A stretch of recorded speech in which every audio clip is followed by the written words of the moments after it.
एसनशी आणि गद्दार असं म्हणत ठाकरेंनी शिंदेंवर हल्लाबोल केला। एकनाथ शिंदे यांची गद्दार सेना असं उद्धव ठाकरे यांनी म्हटलंय। बदनामी झाल्याचं वाटतंय म्हणजे ते गद्दार आहेत असं ठाकरेंनी म्हटलं आहे। शिंदे फडणवीसांना छळतात की काय असा प्रश्न पडतो असं देखील उद्धव ठाकरे म्हणाले।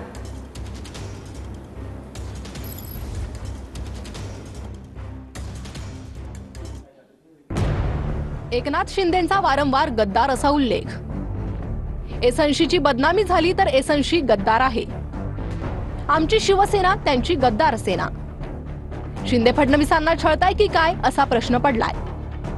कोरटकर सापडला, सोलापूरकर मस्तीत फिरतोय। कामराला 2 समज, सोलापूरकरला एकही नाही। वाघ्याच्या समाधीवर बोलता अरबी समुद्रातील शिवरायांच्या स्मारकाचं काय झालं असा प्रश्न ठाकरेंनी विचारलाय।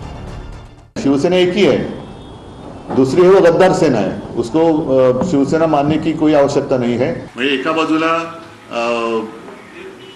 जे काय ते आपली मराठी म्हण आहे ना, खिशात नाही आणा आणि मला बाजीराव म्हणा, तशी या सरकारची गत झालेली आहे। वारेमाप घोषणा केल्या गेल्या पण पूर्तता काही नाहीये। म्हणजे काही थापा मारा, जनतेला काही कसे फसवा, जनता आपली भोळी भाबडी आहे, आपल्याला मत देईल, आपल्याला सत्ता देईल आणि सत्तेवरती आल्यानंतर बघू, मग दडपशाही करायची, मग वेगवेगळे कायदे आणायचे, सरकारबद्दल कोणी काही बोललं तर त्याला चिरडून टाकायचं। ही दडपशाही जी ब्रिटिशांना सुद्धा जमली नाही ती यांना काय जमणार।